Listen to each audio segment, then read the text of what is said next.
This is the session about the UrbanByNature program, and we're very happy to be here with you today and talk a little bit about the program, which is the global outreach way we found to bring the connecting nature messages to the outside world, outside of Europe and in Europe as well.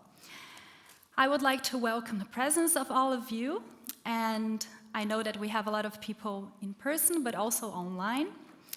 The UrbanByNature program is proud to be representing this wider outreach and exchange as well, because it's not about knowledge transfer, it's about knowledge exchange. During the last years, we were able to create communities of knowledge and exchange around NBS in Brazil, the Caucasus, Korea, China, Spain, Scotland, and last week we saw the launch of the UrbanByNature Latin America program. And we also will see here today the launch of the Flanders UrbanByNature Hub. During this summit, UrbanByNature Flanders will launch this afternoon, right after this session. I am happy to welcome representatives from all the 9 hubs. Some of them, as you know, are not here with us in person.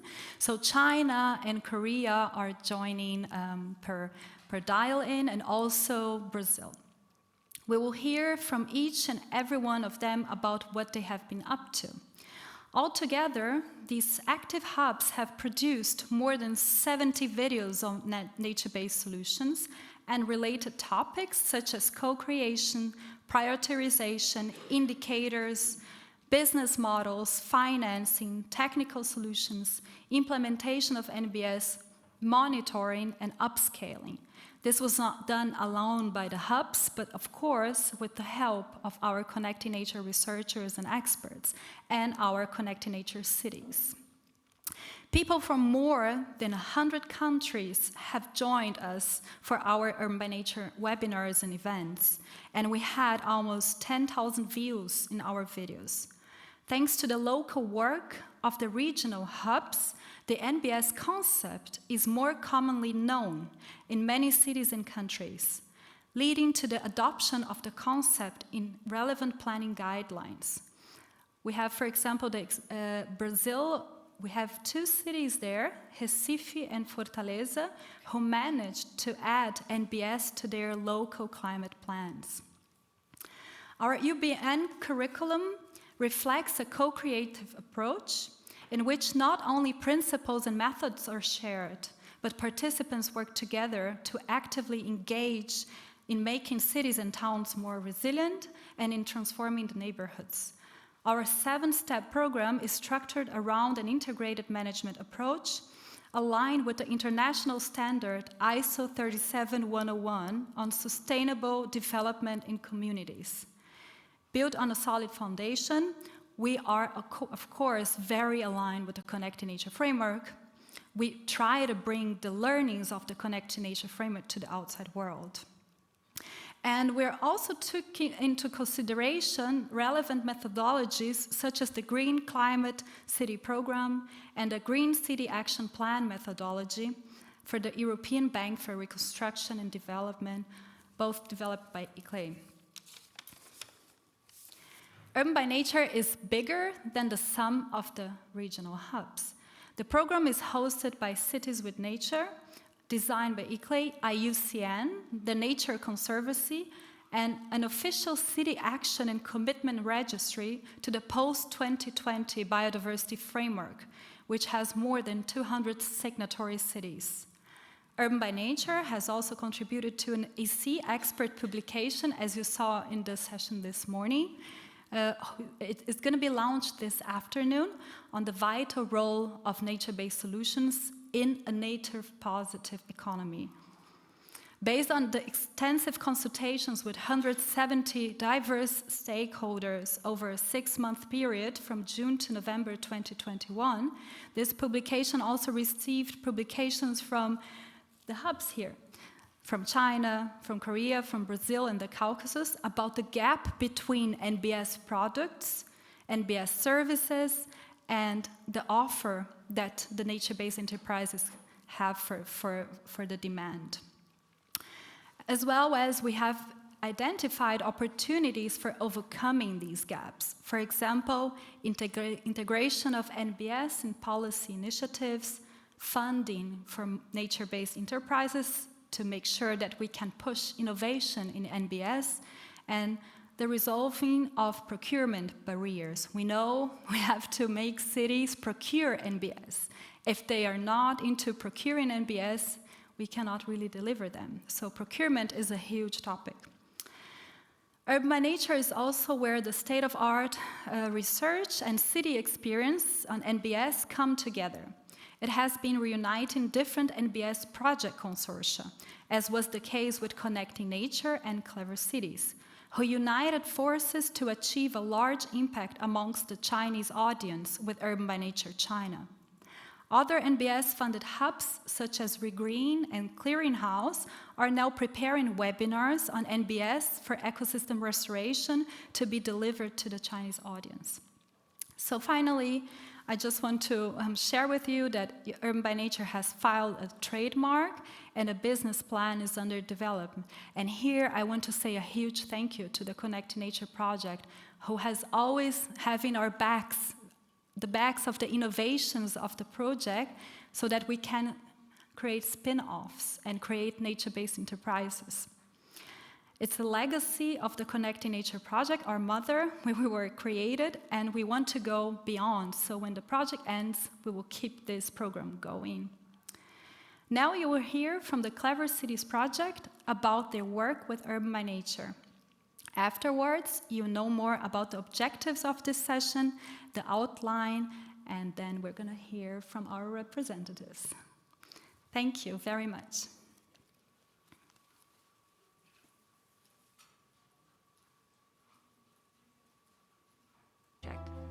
The program's purpose is to support the integration of nature-based solutions into communities of all shapes and sizes, metropolis or countryside. And nature-based solutions are exactly what they sound like: solutions inspired by nature. Of course, communities around the world have a long history of working with nature. By joining UrbanByNature, you find out what cities are doing today, implementing nature-based solutions for free.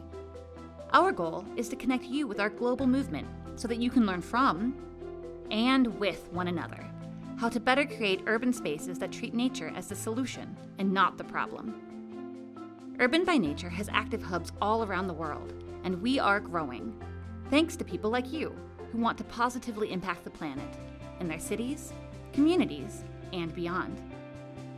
Our online resources provide expert insights, tools, and methods that support you in planning and implementing nature-based solutions. And there's more. Every month, we will keep you updated on what's going on in our UrbanByNature hubs and let you know about upcoming events to connect you to what's happening globally and locally. Visit our website to sign up and follow us on social media to become part of a movement to lead communities toward their climate targets and benefit from the value the natural world already provides. At UrbanByNature, our participants are our experts. Be one of them.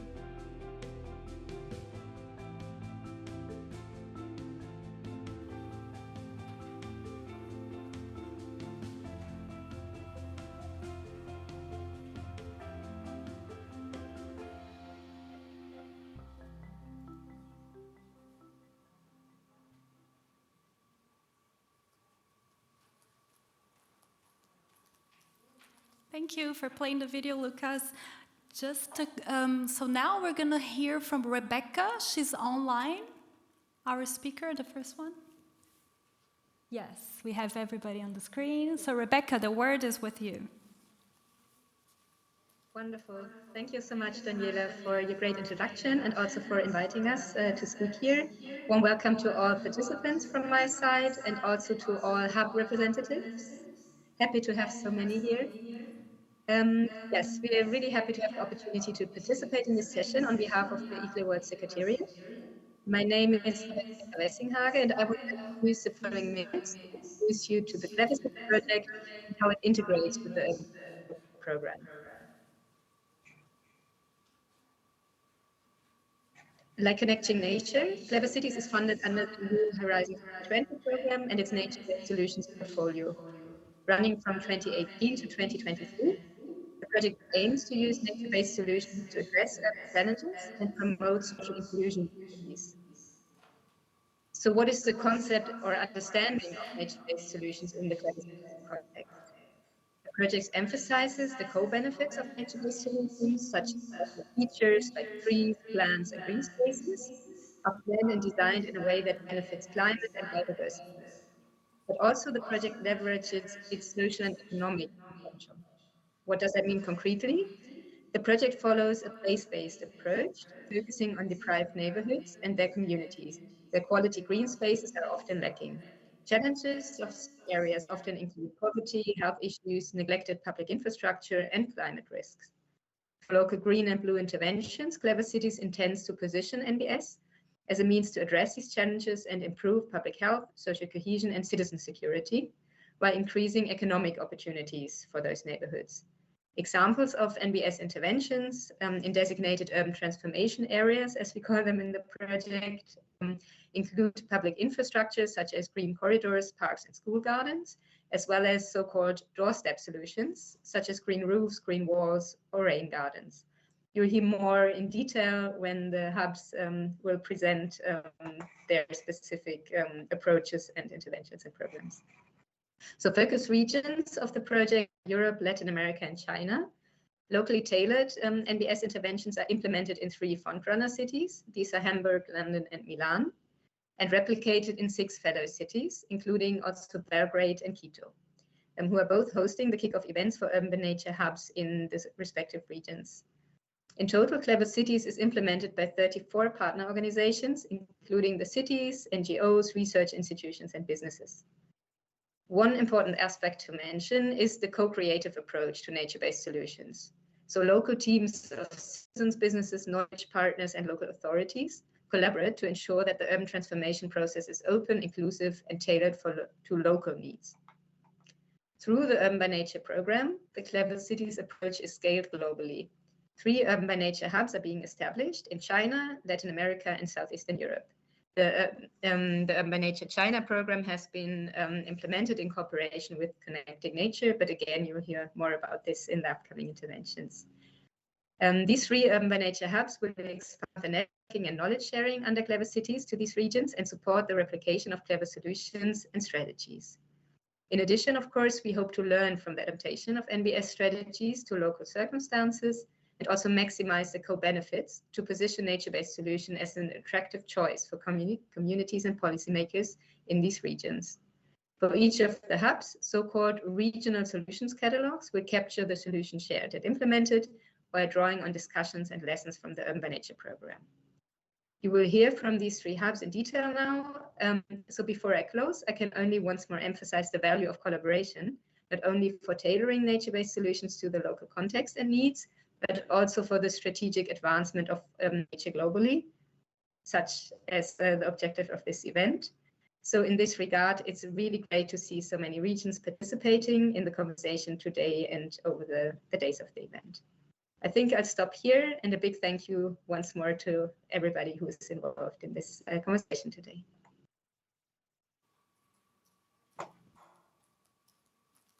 Thank you very much, Rebecca, for talking about our sister project, Clever Cities. Now I'm going to call Kasa Rood, my colleague at ICLEI Europe, Communications Officer. She'll tell us a little bit more about the rest of the program of this session.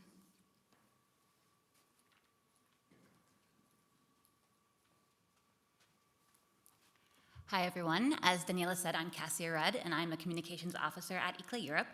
I started about 2 months ago, and I've been working very intimately with UrbanByNature, and so I'm very excited to be here today to talk to you and introduce our session. So we have all of the hubs represented today, the original UrbanByNature hubs, as well as the Clever City hubs that Rebecca just introduced. And every presenter is going to take about 3 minutes, and they are going to introduce themselves. They are going to tell you about their local context, some of the challenges they've encountered, the steps from the UrbanByNature program that helped them meet them and overcome them, and they're going to also dive into their plans for the future. Today, you also are going to hear from somebody who has worked to develop materials for the UrbanByNature program, and we also have people who have helped with the overall structure of the program. So we wanted to also introduce the video that we made. You already saw it. And we worked in depth with an animator who is local to the region of Freiburg, Daniela Schurig, and we were premiering it today. So you are actually the first people outside of ICLEI who have seen this video. So we hope you enjoyed it, and once we publish it on the internet, we also hope you share it. For those who are participating online, we would ask that you continue to use the hop-in part of the hop-in application to ask your questions. We will have a question and answer session at the end of this session. And for those of you who are here in person, somebody will come around with a microphone. This is sort of a panel setup, but we do want it to be as participatory as possible, so please jot down your questions and we look forward to answering them. And with that, I will give it back to Daniela. Thank you. And now I would like to call Shushanik and Mamuka here to the microphone. They're going to tell about their experience with UrbanByNature Caucasus. Thank you, Daniela. Dear audience, I will start from the fact that over several decades, the pressure on the urban infrastructure and the environment in South Caucasus and the environment of the large cities of South Caucasus has notably increased. This is because of the numerous problems. Migration, unregulated and unplanned land use, climate change, etc. So, in this context, two largest cities in South Caucasus, Tbilisi and Yerevan, has top positions. Caucasian hub of the UrbanByNature program was an interesting experience, bringing not only Armenian CENS and Georgian GeoGraphic, led by European ICLEI, not only bring them together, but to attract other cities and towns to think about nature-based solutions. The start was done by the promotion of the MBS concept, and which was new and much time really required to work on it, to work with local authorities, to think about it, and moreover, to have it included in the strategic documents. The first, for Yerevan, it was started by the acceptance of Yerevan Green City Action Plan, GCAP, which was worked out within the frames of the collaboration with EBRD, European Bank of European Bank for Reconstruction and Development, sorry. For the first time in the territory if you know one of the banks, all of them are called like this. And yeah, on the territory, and this was the first success story in the on the area of Commonwealth of Independent States, and it was based on the methodology provided by ICLEI. The Yerevan GCAP, the main strategic document for the period till 2013, was successfully accepted and confirmed by the Council of Elders in 2011. And simultaneously with GCAP acceptance, the pilot NBS was planned and successfully implemented in Yerevan. I told about already Green Wall, but a bit in details. Green Wall for kindergartens was a successful pilot on creating a simple green barrier which could prevent the penetration of pollutants into the kindergarten area. Especially it was really very important to have it for those kindergartens which are located just in front of the street and without any barriers. And during Connecting Nature project lifetime, this NBS not only was created, but also the impact of the green barrier was studied by a research conducted by our organization, because we are an academic institution. And we investigated the street dust and green barrier deposited PM particle characterization and associated health risk assessment in this kindergarten. Just now we are in the process of publication of this work, because it is very interesting and we have already very nice feedback from the scientific reviewers. Anyway, this is just a successful start in a bottom-up strategy, which requires a consistent promotion to scale it out for the another entities, kindergartens, schoolers, and schools, and so still hard work is envisaged with the municipality to allocate the regular funding in the local budget for the proposed NBS for the most sensitive part of our society, kids and schoolers. And this green wall also was the first NBS scientifically promoted in Armenia and in the region we're thinking, so yeah. However, this pilot NBS was really successful showcase, reflecting the 7 steps from join to upscale of the methodology of UrbanByNature program.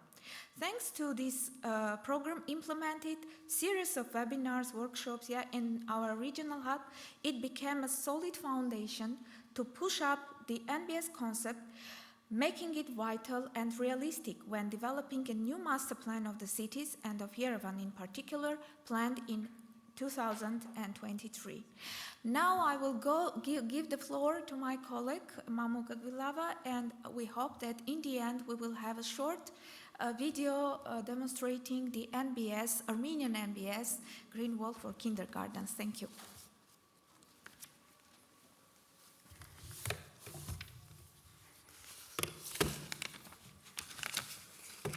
Thank you, Shushanik, and so very much recommended. Wait till the end of my speech, because you will see this great, beautiful video for kids. And actually, I think the conclusion with that film will be the economy should be nature-based, and our kids deserve that. But we have to start working on that now. And actually, I would like to praise the publication which Shibon today demonstrated, the vital role of nature-based solutions in a nature-positive economy. Some of the recommendations, Shushanik already shown on the screen, there are other recommendations, and of course you can do without much funds, these projects, but the funds are needed. Actually, we had an exchange with the representative of European Commission. He said immediately, your region is difficult to do those things, but I think there is a need of seed funding to really tap into the full potential of NBS by providing small-scale funds. We are not asking for much, but you still need the funds to do something, for pilots to increase awareness, engagement of nature-based enterprises, that's an abbreviation, and this would incentivize local action.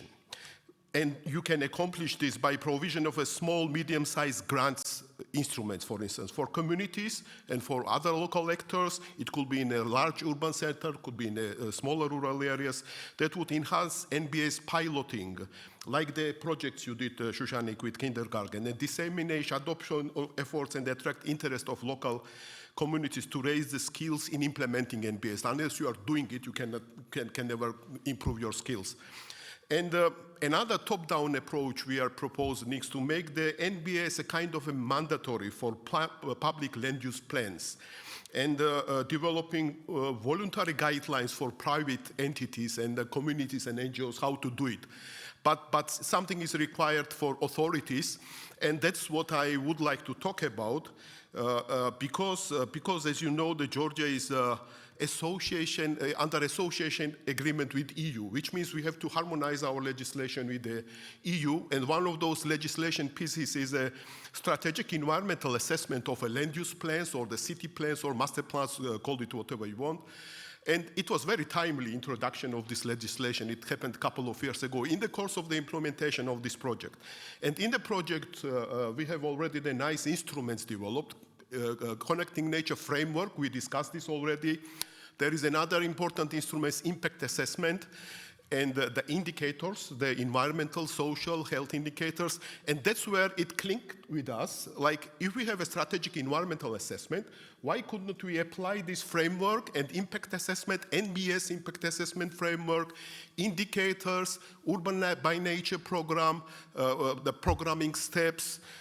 Also, I will talk about one more instruments which we will be talking about. I think Gillian will talk about this. And so our proposal was to, and I have to run the next slide, I think, to use this Connecting Nature framework, apply it to the strategic environmental assessment of the land use plan, and try to make a critical steps. You see that it's running those critical steps, how to integrate NBS into the land use plans through strategic environmental assessment. And actually, we did this in reality for the important city of Kutaisi. It's the second most important city after the capital, quite difficult city, not an easy city to implement NBS. And our company was asked to do the land use plan for this city. So my company asked me to do the environmental scoping. Actually, we are at the scoping stage, at the planning concept stage. And then this impact assessment framework was very helpful with its 5 steps: how to define, how to identify the impacts, how to identify the objectives, indicators, how to prescribe the nature-based solutions which are relevant. And I think we did all those steps, and you can see that critical steps are indicated. It sounds more complicated than it in reality is. You just need to write the scoping report and put there the nice report for 7 pages, I think, which is in deliverable 2, if I'm not mistaken, from work package 2. So you can see this Kutaisi example, how impact assessment was done for this city. I was personally involved in another smaller coastal city, and there we used the same methodology, and we achieved the full scale of impact assessment, all 5 steps. And actually, this the strategic environmental assessment for this small settlement was approved by Ministries of Environment and Health. These are 2 agencies which authorize this. So it's now it's legally obligatory for this small settlement to implement the nature-based solutions. And I hope that they will do this, but I think we kind of achieved the objectives of this project because we did the accelerated master planning, and we also applied all the instruments in the project. Let me list them all. The framework, impact assessment, if I miss something, urban by nature steps, indicators, environmental indicators, and the social and health indicators were particularly helpful because we incorporated them into the land use plan, which means it's legally binding for the cities to implement them in the next 5 to 10 years. And the last instrument we will use will be the co-impact tool, because when you write those documents, you really need to produce, easily produce. It's quite complicated to do this impact assessment, but if you have this tool, then things are simplified. And I'm very happy that by end of the project, this instrument is available for everybody, and certainly for us in Caucasus. And so that's all I wanted to say, but here is the video. Shushanik, please. You have to push the button. Okay. Yes. And Okay. yeah.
Thank you, and our kids deserve the nature-based economy. Thank you. Thank you.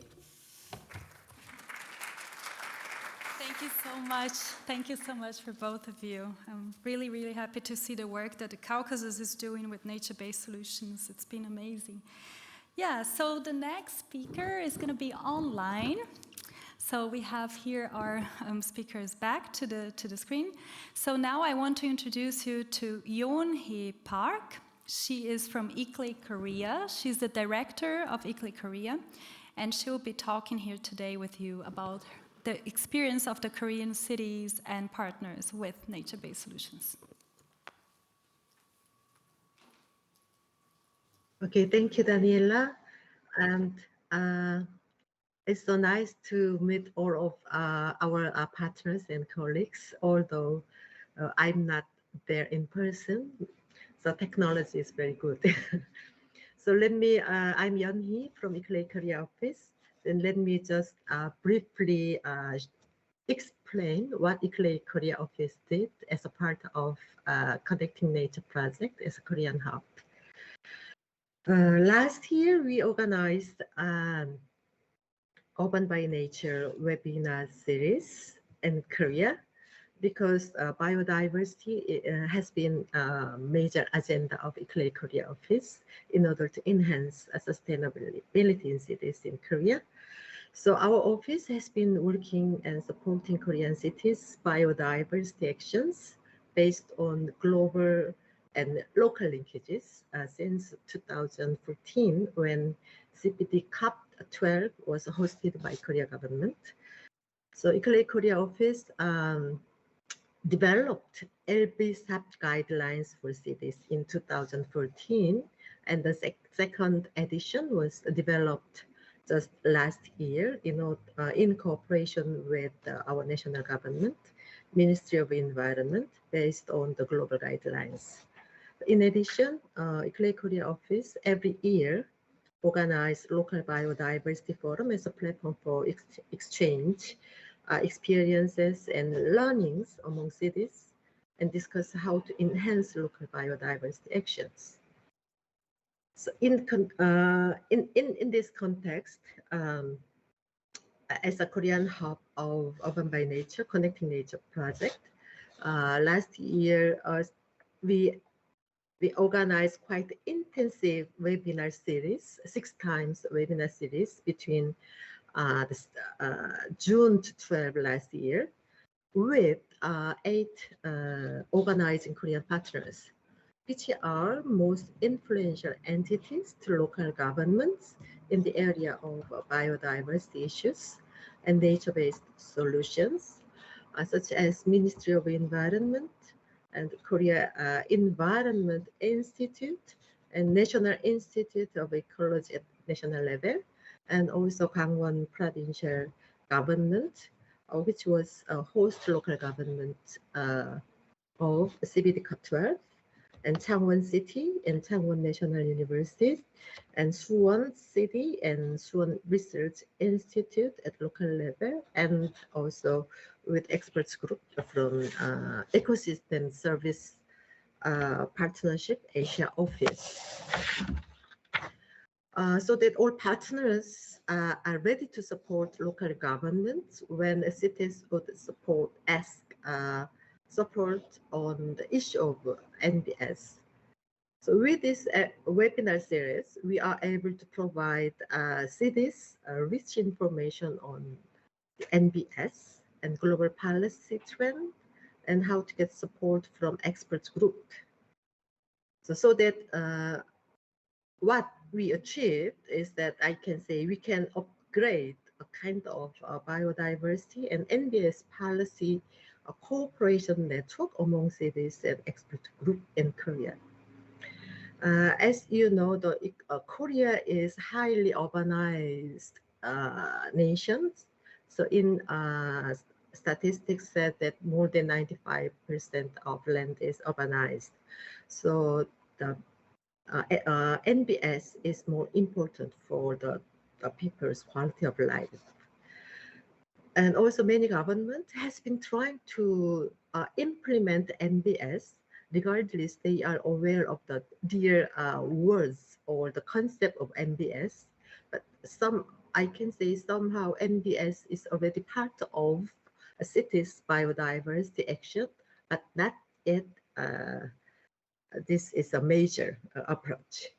So through the active webinar series, what are lessons learned from the webinar series is that in order to strengthen NBS in cities in Korea, integrated cooperation between departments in cities and the coordinated policy direction in the city administration are crucial.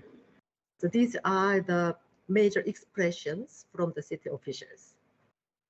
And second one is secure the public participation from planning to assessment and adapting the concept of co-creation are important. And the diversification of funds for NBS as a long-term plan is important in Korea. So far, the major source of finance comes from the public sector, so we need to develop more ideas how to diversify the funds for the NBS as a long-term plan. And we also learned the importance to measure and assess NBS effectiveness. So these 4 points are all the useful in order to facilitate the decision making in order to strengthen the NBS in the cities. And what we can do further for NBS in cities in Korea? Based on the ICLEI Korea offices activities, in continuation of ICLEI Korea offices activities, a local biodiversity forum will be continued as an annual cities exchange platform in cooperation with many cities and partners. And all the lessons learned from the webinar series, LBSAP and NBS would be the main themes at the forum, while fostering partnership not only among cities, but also among cities and partners, domestic and international, in order to enhance sustainability in cities. These are the key points I would like to share with all of you. So far, that's it. So more questions?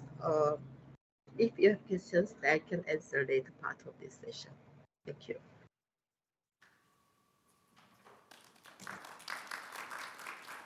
Thank you, Yeonhee, very much for your insights on the work with nature-based solutions in Korean cities. So now I would like to introduce here Yoda Tang. He is from ICLEI East Asia, and he's based in China. And he's going to tell us about the Chinese experience with the term nature-based solutions. Dear all the guests, colleagues, and friends on-site and online.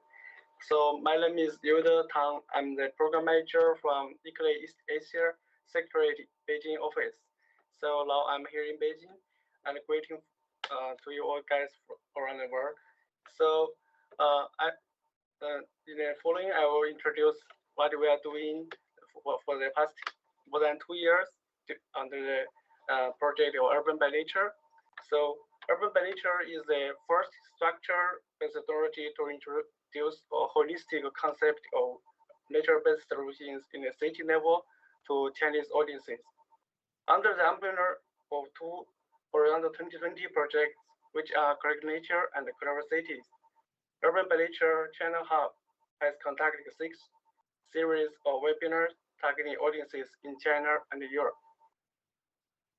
So it was first launched on 17th October 2020 in Chengdu in the 4th International Sustainable Urban Development High Level Forum, which drew lots of attention for introducing nature-based solutions into the urban sustainability.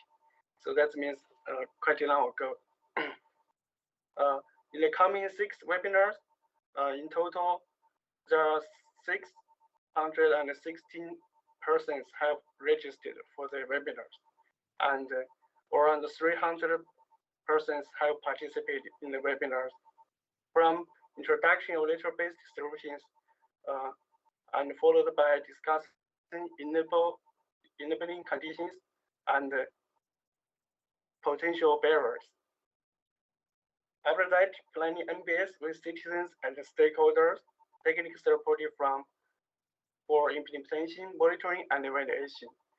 Lastly, focus on upscaling and replicating.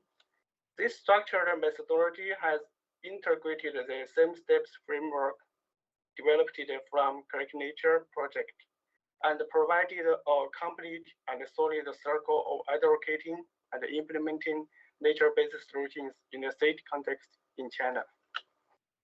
There are 8 cities in total that are engaged in these webinars, which are Beijing, Tianjin, Zhuhai, Shenzhen, Guangzhou, Shanghai, Kunming, Xi'an, Chengdu is also preparing for participating in the webinar, but it failed in the last minute due to some uncertainties.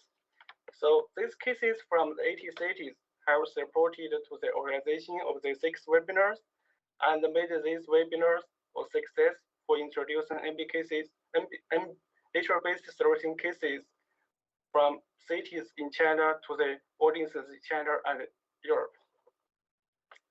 Although nature-based solutions are not a new concept in China, but it is quite new to the local and the subnational level stakeholders like audiences in the city level.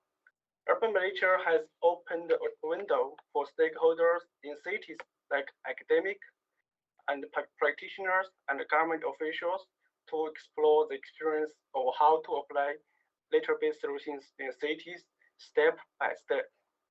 So to further develop the methodology of UrbanByNature, ICLEI East Asia Secretariat will work on publication of cases shared in these webinars and plan to launch a platform named Cities with Nature, means the Chinese version, during the upcoming Convention on Biodiversity, Convention on Biodiversity Conservation, COP15 Phase 2 in Kunming in this autumn. So this methodology will also be embedded into this platform and be promoted as a methodology to guide more cities in China which are interested in applying nature-based solutions in their cities. So besides, this platform is also a potential fundraising for mechanism for developing the UrbanByNature China Hub further in the next step. So that's all from the China Hub so far. So thank you for your attention. If you have any questions or if you are interested in for these cases in China, we can talk about it later. Thank you. Thank you, Yoda, very much. So now I'm going to pass the word to our speaker from Brazil. She is Lata Vieira, and she is working at ICLEI South America. And ICLEI has been working with these cities there to launch NBS on the ground. And it's been the first UrbanByNature hub so far. And I cannot believe that we started in 2018 with Brazil, and now we have 9 hubs. So Leta, I invite you to speak now about your experiences of UrbanByNature Brazil and UrbanByNature Latin America, which has been launched only last week. Thank you. Hello, thank you very much. I'm really happy to be here today and meet you all. My name is Leta. I'm the Technical Regional Manager from ICLEI South America. And unfortunately, we will be able just to make an overview with our projects, but I hope we have other moments to exchange a little bit more. So as said before, we launched our Latin America hub just last week. It's led by the Metropolitan District of Quito. We are really happy with this launching, and this year the hub will develop a series of technical training and exchanges of experience between the cities and sustainability stakeholders that are involved, which now we have 9 cities and 7 countries in the hub. So we have Guadalajara from Mexico, San Jose from Costa Rica, Quito, Porto Viejo, and Santo Domingo from Ecuador, Lima in Peru, São Paulo, Brazil, and Buenos Aires from Argentina, and Santiago in Chile. As strategic allies, we can count on the national government of Ecuador, the IUCN, and also the Latin American Faculty of Social Sciences, Flaxo. So we are very happy with this launching of the hub and hoping to realize and to make a lot of contributions for the Clever Cities project. And just to in the overview, as you mentioned, that we have already so many years in this path.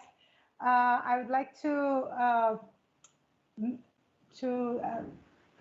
point out the Urban Labs project that we have already finished. We did it in 2 rounds in 8 years, and as a result, we have this the climate compliance that allowed Recife and Fortaleza to consider NBS in its urban planning policies. Also, Interact Bio that delivered so many related things to NBS as training for cities in the metropolitan region of Belo Horizonte, implemented the plan for the connectivity area of metropolitan region of Campinas. We implemented demo projects and will deliver now in June to the Ministry of Regional Development of Brazil a set of recommendations for the integration of biodiversity criteria in integrated urban development policies for metropolitan areas.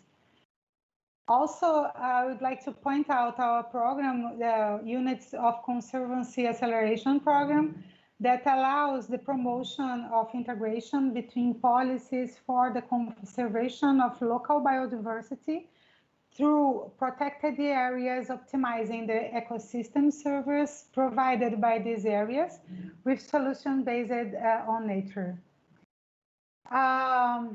Finally, I would like to point out an experience that we started last year, a relationship with the private sector, with ICLEI Innovation that is founded by Google Action Fund, and also, of course, with our World Secretariat.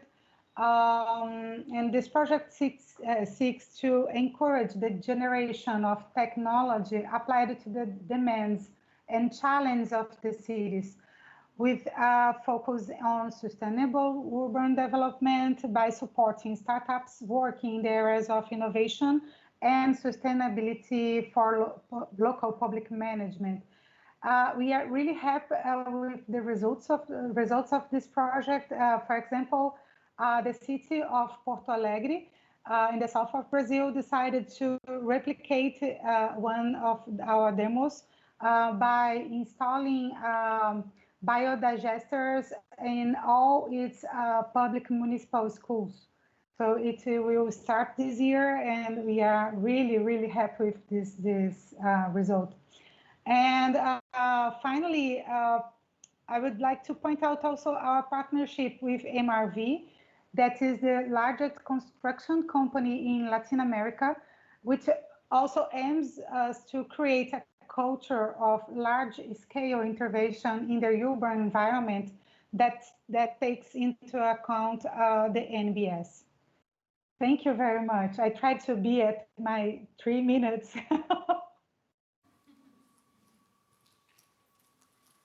Thank you very much, Leta, for telling us about your experiences. So now it's our last online intervention, and there we're going to interact with our in-person speakers. So I want to call to the stage Maja Jovanovic. She's from the Secretariat for Environmental Protection of the city of Belgrade, and she's going to talk about UrbanByNature Southeastern Europe. It's the hub that is going to be launched in May. Welcome, Maja. Thank you, Daniela. I hope you hear me well. Good afternoon to all who are present online or in person. This event, which is very important to all of us who deals with the NBS solutions. So my name is Maja. I am head of Department of Nature Protection in Secretariat for Environmental Protection of City of Belgrade.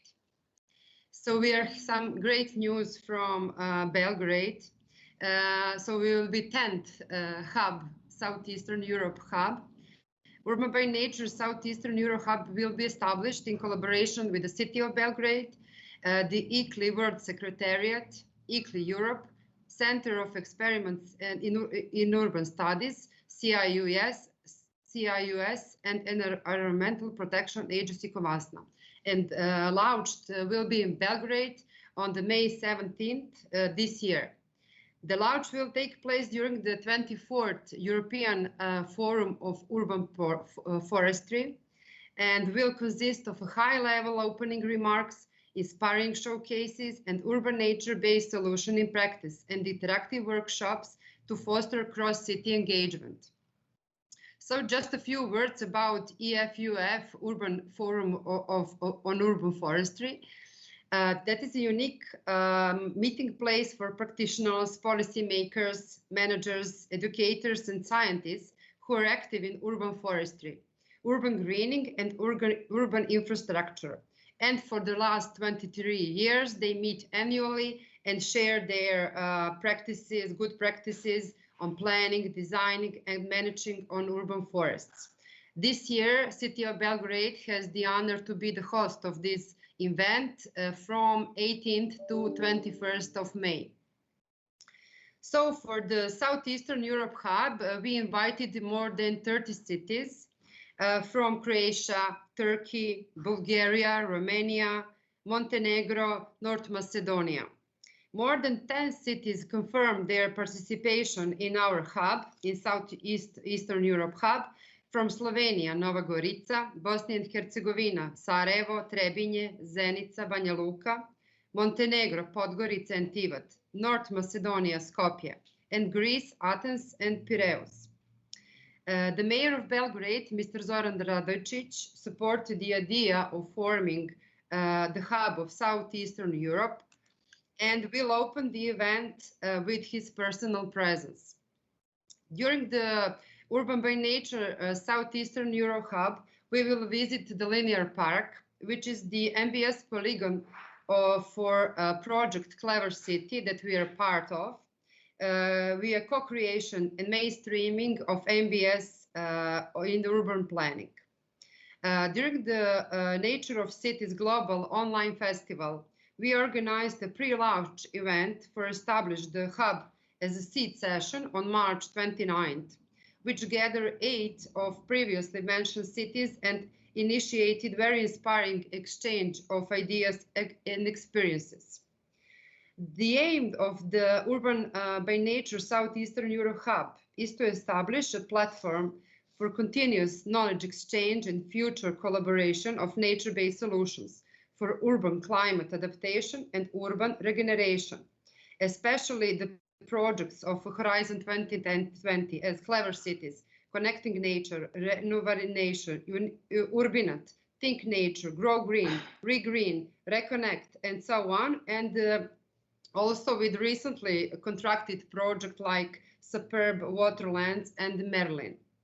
Communication between professionals from the EU candidate countries and their colleagues from neighboring EU member states in the Western Balkans is particularly important for our Southeastern Europe Hub and effective dissemination of expertise in urban greening strategies, co-creation and upscaling of MBS practice.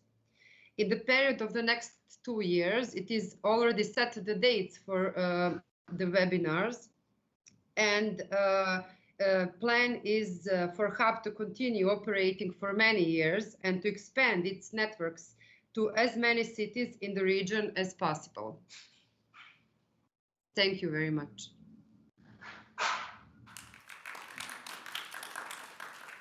Thank you, Maja. It's so nice to have these hubs coming from different projects. So as I said, Connecting Nature is the mother, is where we started, but it's really nice to have the Southeastern Europe being launched by the Clever Cities project. And also UrbanByNature China also had the contribution from the Clever Cities project very, very much. Yeah, so now I would like to invite Antonio from the city of A Coruña.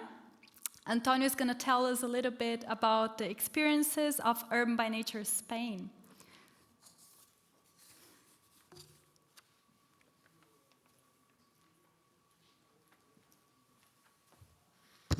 Thank you very much, Daniela. So in the city of Coruña, we are leading the Spanish hub, the Spanish UrbanByNature Hub, which was launched in November 2021 in a face-to-face event. We have the support from the University of Coruña and among the local partners.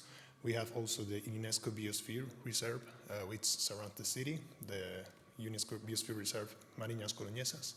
We have also the support of the Galician Health Service, which is a pioneer in the implementation of nature-based solutions for health and well-being, and is the only public health service to be a partner of the new European Bauhaus. And we have also the support of neighboring cities like Lugo or Santiago de Compostela, and different associations and private companies as well.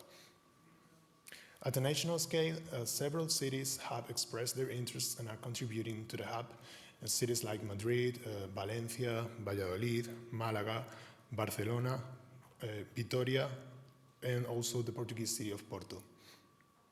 The main purpose of this Spanish hub is to mainstream the concept of nature-based solutions, which is quite a new concept in our context, and sharing knowledge between the partners, making sure that every city in Spain gets familiar with this idea and starts implementing this kind of projects.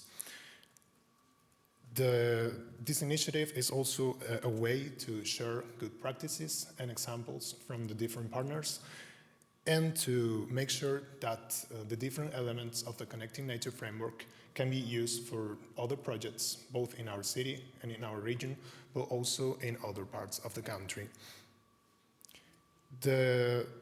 We are focusing initially on three main topics. The first topic is the role of nature-based solutions for urban regeneration. The second one is the impact of nature-based solutions in health and well-being. And the third topic that we are focusing in is the role of art and poetry to use co-production as a tool to increase the sense of belonging towards public space and to engage citizens. We think that leading this hub is a great opportunity for the city and for all partners to be in contact with other cities that are also working in the field of nature-based solutions, and it can be a way to reflect on policies and to find funding opportunities to further advance on this path. As part of the activities of the hub, we are organizing a series of webinars starting in 2 weeks in the month of May. The first webinar will focus on rewilding the city and green infrastructure plans, and we will have speakers coming from the Spanish Ministry for the Ecological Transition, from cities like Vitoria, which is a former European green capital, and the city of Valladolid. So we hope that if any of you are interested to hear more about what we're doing in Spain, and especially if you speak Spanish, because the webinars will be carried out in Spanish, we hope to have you on board. Thank you very much.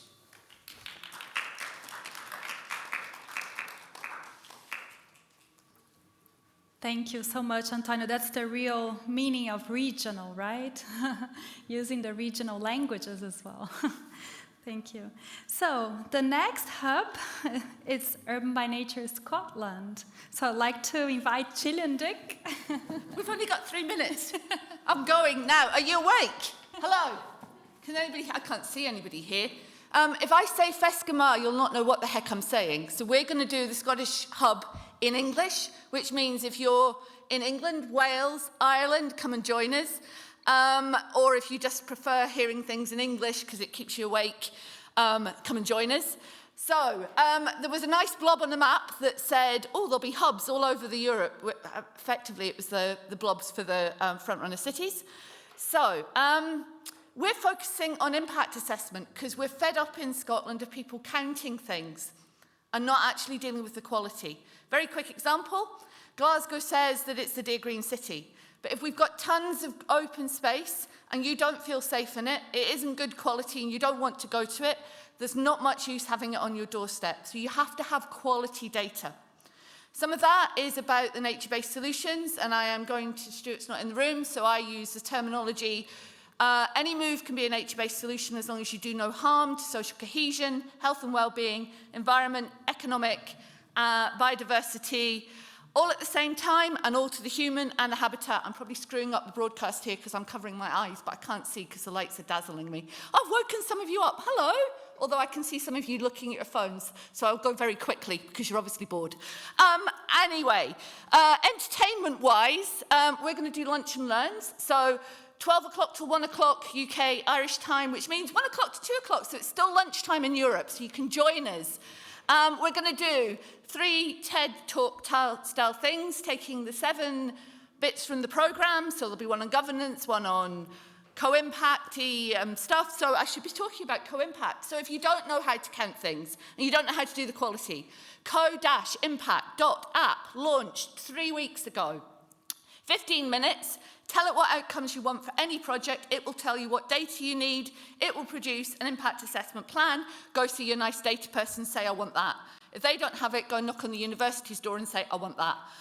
We'll tell you how to use it. We'll have a fun time. You can munch your lunch while you're doing it. And if we work it right, there'll be some site visits in Scotland, England, Wales, Ireland, and anywhere that speaks English. Maybe we can get a site visit to Australia. That would be good. So we will have a programme soon. Come and join us. It will be fun. You will be awake. It will be great. I've finished. Bye.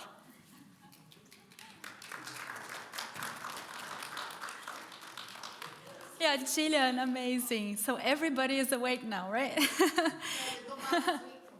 No, I really, Glasgow has been leading the way on impact assessment, and we know how important it is to show the impact of NBS. If we don't show it, people will not believe, right, what NBS can do. So we should monitor. We have to have indicators, and this tool, the co-impact tool, is really amazing to give you very, very simply, in a simple fashion, good results that you can achieve with different NBS measures. So go for co-impact.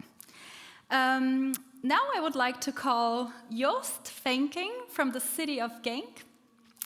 He's going to talk about the UrbanByNature Flanders Hub. Welcome. Thank you. I'm not as fast as my colleague from Glasgow, but well. The UrbanByNature Hub in Genk, well, it has to be launched. It will be launched today within half an hour, which you are all very welcome to.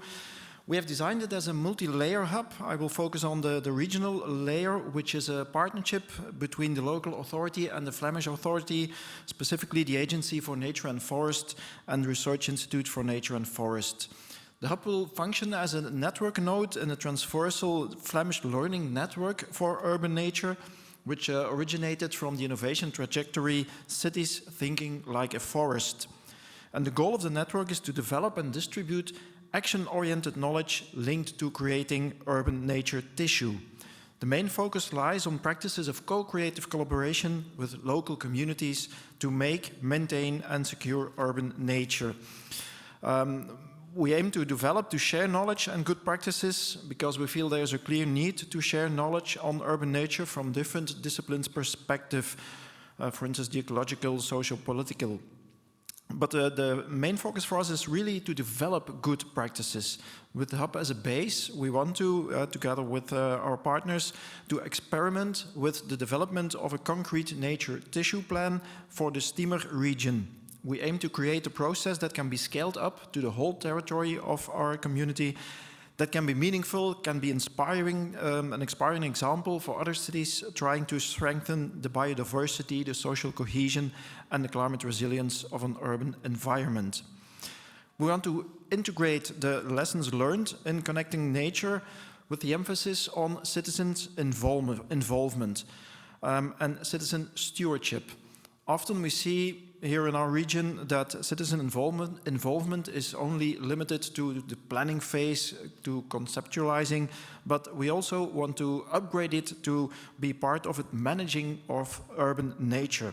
And we hope to inspire other cities in the region to step up to use nature-based solutions, to use the framework developed in the Connecting Nature project.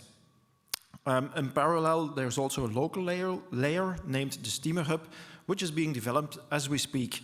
It will function as a meeting point for local citizens to interact, to learn, to set up experiments, to connect nature with nature, to connect people with nature. But most of all, I want to ask you to invite you, and if you want to know more, you are very welcome. The Steamer Hub is situated just across the street from the Congress building. So I want to invite you to join us after the coffee break, where there is a panel debate. I will be waiting for you at the reception desk if you want to go there to help you cross the street. Not that it is so difficult, but well. Thank you. Thank you so much, Joost. I think it's really nice to hear that Henk is doing so many things and that you're also launching the initiatives, and that's really good to hear. So now, what separates us from the Q&A, because we have a colleague back there who is collecting questions from our audience online. We have many people connected online. We cannot see it from here, but just know that, our speakers. We have here Georgia from Drift, and she's going to tell us what they have been doing to contribute to the curriculum. So Drift has a lot of knowledge on transition, on changing how people plan things, how they, you saw today this presentation from one of the keynotes about transition. So Drift, the Institute, does a lot of work on transition. And they do also a lot of co-creation and also a lot of reflexive monitoring.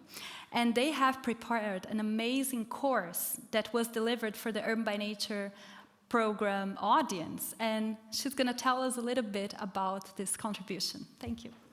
Thanks a lot, Daniela, and thanks a lot for inviting me to be part of this session. So I'm Giorgia Silvestri, working at Drift, the Dutch Research Institute for Transition, as Daniela said, and I'm gonna try to really be as brief as possible. You have been listening so many stories and presentation.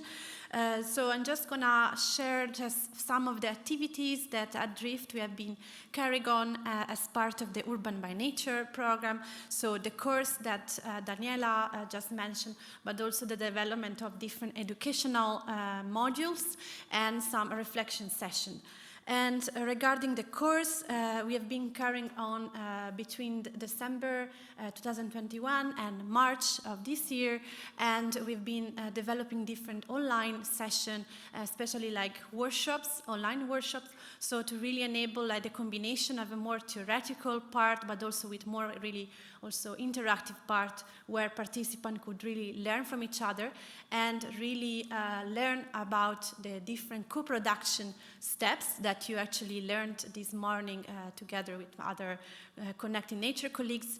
And we have been also really supporting them to apply these steps into practice in their own context. That's also why we are planning then to have like a comeback day session in May, so that they are going to bring like their lesson learned and also like kind of their progress in really adapting these different steps. So also if you want to learn more about these, or even if you would like to like get access to the different open access material that we have as part of the course, just come to me or just contact me and I'm happy to share with you. And then we also develop like different modules, as I said, on co-production framework, but also reflexive monitoring and also more educational processes like mentoring, train the trainer. And our aim for the future is to really use, continue using these modules and also the course as part of UrbanByNature, and also really support this ripple effect so that other cities in the world are going to really get into this process of adapting co-production processes towards implementing nature-based solutions. So thanks a lot for your attention and also for listening to all this presentation. Thank you. So we heard from all the different hubs and also from Drift representing the courses offers of the program. I want to ask Roger, he's on the top of the room, if there are any questions from the audience. Yes, thanks, Daniela. There are some questions from the online audience. The first one would be, since that many hubs have been launched in the last few months, which are the main steps, factors, or the process that need to be taken into account in setting up a UrbanByNature Hub? Any recommendations? Yeah, so I could answer, but maybe, Antonio, do you want to get this one? Because you did all the steps to launch a new hub and you were there from the beginning. Maybe you want to take this question. Yeah. Okay, so I think the first thing is to engage, first of all, your local partners, people and stakeholders you've been working with in different projects. It is important to have that local support first, and then try to reach other stakeholders and partners in your area of influence that might be interested, that you know that they have maybe pioneered in some nature-based solution projects, so they can support you and they can learn from you, but you can also learn from them. And after that, it's just making sure that you reach a big audience and you can engage a lot of people to be part of the activities that you're organizing from the hub, and hoping that you reach all of your region, all of the places that you want to reach, and really succeed at mainstreaming nature-based solutions, which is, I think, the main goal of this journey. Thank you so much. Gillian, any words about how to launch a successful hub?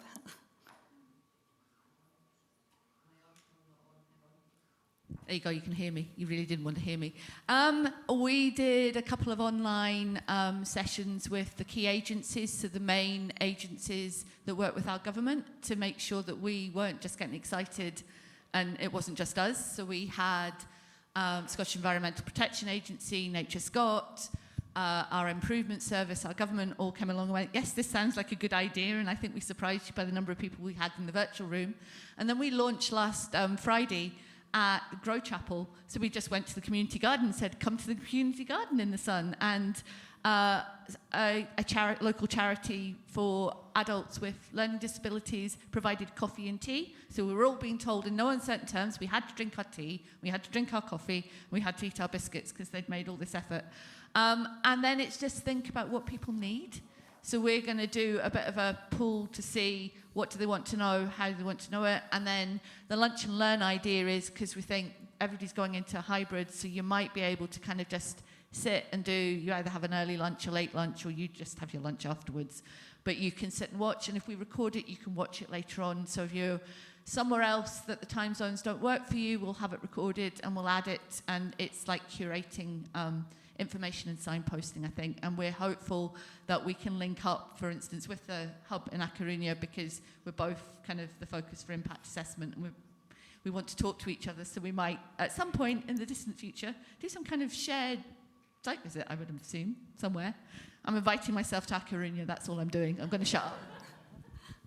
That's perfect. You know what? In this Southeastern Europe Hub launch that's going to happen next month, they're also going to invite UrbanByNature China to take part, and UrbanByNature Spain is also going to be there. So the Spanish guys, they are networking everywhere. Yeah. Okay, so Roger, another question from the chat, and then I want to also give the word to people in the room. Yes, since various speakers indicated in their presentations that plans such as the Green City Action Plans and the Local Biodiversity Strategy Action Plans can drive MBS implementation, the audience is wondering how are Korean cities, in this case a direct question to the Korean Hub, planning to integrate nature-based solutions in their local biodiversity strategy action plans. Yeonhee, this question goes to Korea. Okay, thank you for the question. Yeah, I believe the LBSAP at the local level. LBSAP can be a strong driver to mainly adopt and implement MBS in Korea. Why I say this was that during the webinar series, many city officials expressed that they know what NBS is. But there is some distance between knowing and action, because people are not fully understand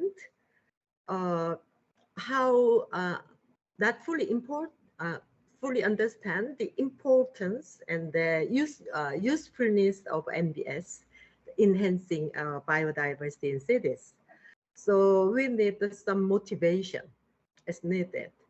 So what the city officials expect and request is that they expect a kind of the institutional support from society. For instance, relevant law amendment or enacting ordinances in cities or revising some rules at local level, indicating the importance of NBS for LBSAPs, so that barriers in adapting NBS into LBSAPs should be lowered. So based on these reflections and input from the city officials, the LBSAP guidelines, newly developed LBSAP guidelines for cities that include the highlighting of NBS as a major strategy to enhancing LBSAP SL.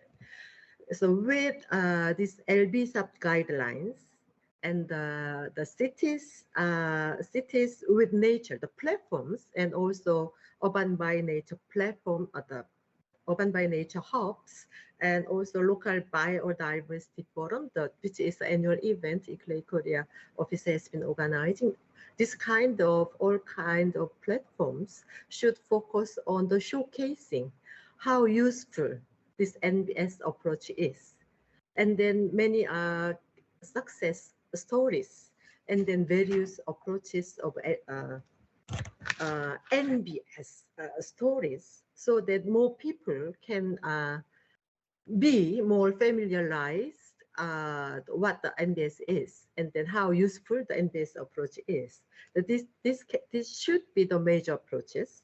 So Korean cities with ICLEI together, we give more strong focus on these various kinds of the platforms where this kind of NBS stories can be showcased. This is the major strategy, and also based on the LBSAP guidelines, there is a strong indication about NBS, so that we also use this, so that more city officials can do based on this kind of the institutional support. This is the major approach in Korea in order to make cities should be more interested in and then more active in implementing NBS in their activities. Thank you so much, Yeonhee. I think I understand from your intervention, on the one side, you do have the LBSAPs, the local biodiversity action plans, but on the other hand, you need storytelling, right? You need people telling NBS stories and sensitizing others about the impact of NBS. So we need both, right? The planning framework, and also, attracting people by telling stories. Thank you. Great. So now I would like to ask one question to Drift. And it's actually about storytelling. I participated in some of the courses some of the sessions I was present, and I saw that you always gave voice to people. So you're not just giving them, like, passing the knowledge, transferring knowledge.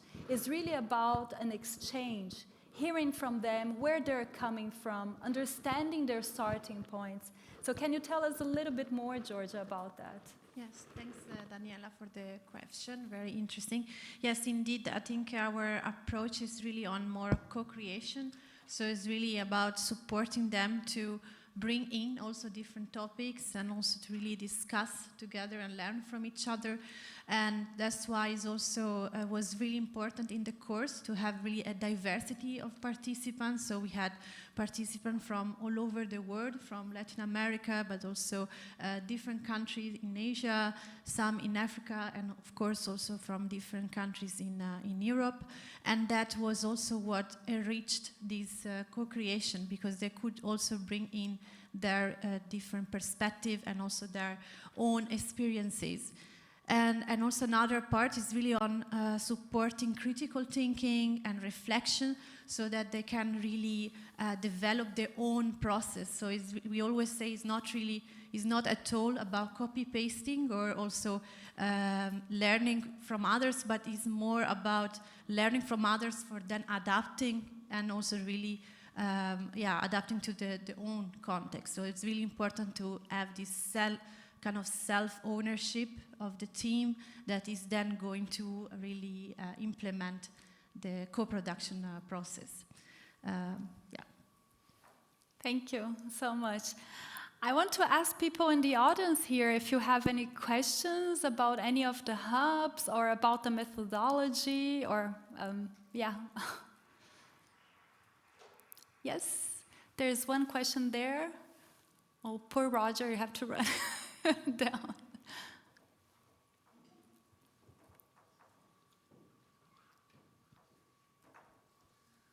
Hello, Simon de Pape from VLACWA, Flemish Knowledge Center Water. I had a question for the long-term perspective. So, first of all, congratulations to everyone with the setup of their hubs, but I was wondering how the hubs will outlast the project, for example, at the level of finance and at the level of stakeholder engagement. I think it's not easy to keep everyone involved on the long term. If everything is running, it should be self-sufficient or self-running, but I was wondering how you foresee to keep the continuation of the hub. You mean beyond the Connecting Nature project, yes. Right? Yes, that's a very, very good question. Thank you for that question. I'll take a try here, but we would also like to hear from our speakers. So the Connecting Nature project, as you all know, has been running for 5 years. So in May 2022, that's next month, 31st, the Connecting Nature project ends. So we're going to have a meeting with the Commission soon where we're going to have a grade for what we have done in the last 5 years. And then the project is concluded. Of course, we don't want all the knowledge and the networking and everything that we created during this project to die after the funding ends. So we have been thinking about, okay, how can we keep on working? So that's why we try to create these hubs. And of course, there is, on the one hand, the question of financing.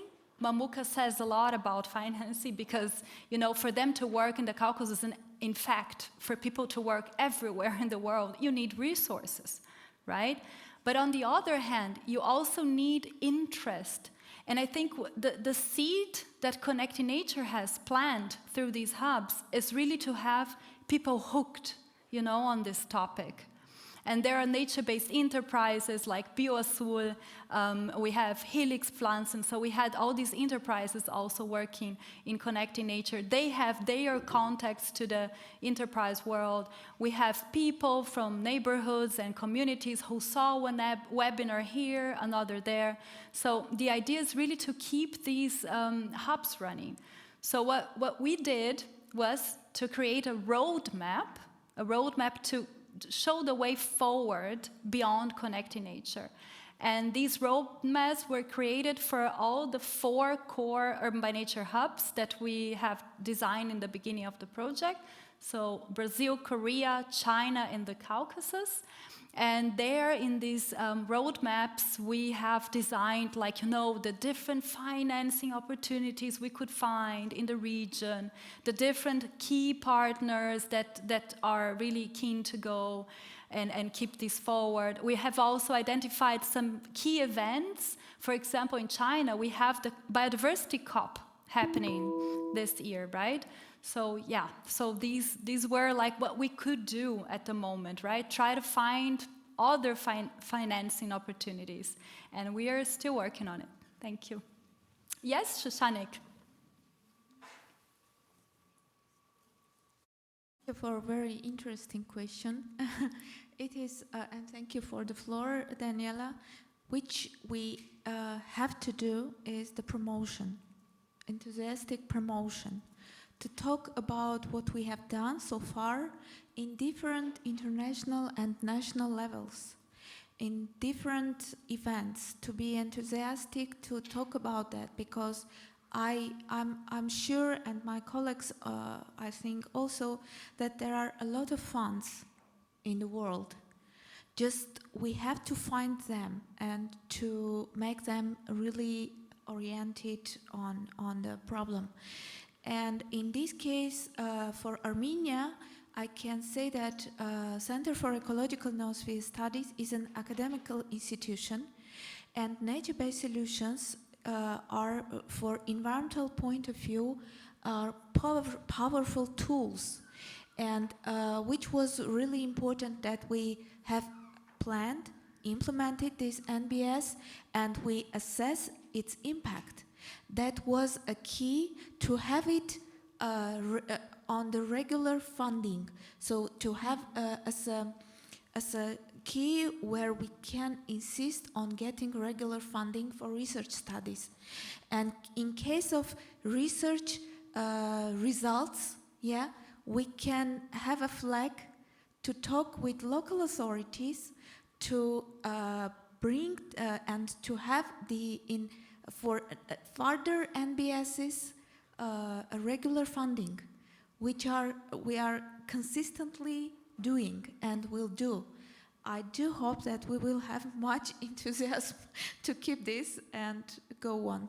That is one of the ways to keep the hub from Armenian part. Yeah, I would like to, yes, extend on that, and also on funding. Yeah, first of all, I think one of the reasons that we believe that there will be sustainability, because first one is a methodological and institutional. So ICLEI is there, so hubs are created, ICLEI knows how to do these things, and you are doing this long time. So they would not start it without having the prospects first. So therefore it's engraved into the program. These 7 steps are not just nice graph, but they allow you to do step by step. And I just would like to remember how the Caucasian Hub was launched. Actually, still it was a physical meeting in October 2019. And we were suggested by Daniela, why don't we develop some online program? And we said, no, who is going to do that? And then, then these terrible things comes in 2020. We cannot even have any physical meeting. But then where Daniela's idea was really alive, and so we were the best prepared for online meetings. Probably it was the first program which was done online, and people were really, so we had the doubts that Caucasus people would be online, but they were perfectly there, and we had 6 nice webinars performed, actually supported by Connecting Nature Partners. Excellent work done, and I think we have to continue this. This does not cost much, frankly. I mean, we are going to even volunteer for that, and you don't need much funds to have this online, and the partners are there, network is there, and everybody will support us, I'm sure. But about the funding, still we have to do physically something, yeah? And there was a kind of question about the EBRD's Green City Action Plan. I think, and please correct me if I'm wrong, this is the first program where the environment is the first. Not social, not people, not industry, not development, but environment is first, and then objectives come. And if you look into the projects, none of them are environmental. These are transport, I don't know, waste management or whatever. And interestingly, there is no NBS there. So we are just calling for international partners, please put this on the agenda. We don't need hundreds of millions. We need probably hundreds of thousands to kickstart the local community action. If you provide some funds to local communities in urban area, for instance, I'm pretty sure they will contribute 2 times more back. But you need to be organized. You need to be, as our South Korean colleague said, you need to explain what NBS is. Nobody knows this. But I think that's where the future is. All projects, I mean all projects, should be nature-based. If they are not nature-based solutions, I don't believe in this kind of projects. Therefore, I think that there's a big future for that. So, and here is the very good methodological basis for that. There is a strong network there. There's a strong network of hubs. I'm pretty sure this will be sustainable. Thank you. Maybe long length. Mamuka, thank you so much for that. And on that note, I don't have very much to add. We're coming to the end of this session. Just maybe plant a little seed. Just, you said we have everything we need, actually, the people and the will, the enthusiasm, as Shushanik said. And things need to be nature-based. We need nature-based projects. We need nature-based thinking. We need courses in universities with NBS. We need kids knowing what nature-based solutions are and protecting them and praising them. So I think this is the start of such a movement. And I just want to put the word there for the nature-positive economy via nature-based solutions. There cannot be a nature-positive economy without NBS. NBS is at the center of such a nature-positive economy.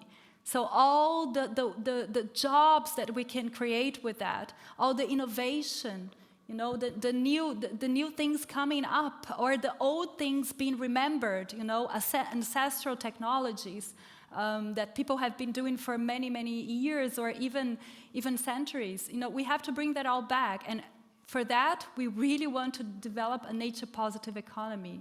So, yeah, thank you for this session, and I hope to see you in the Flanders UrbanByNature Hub launch.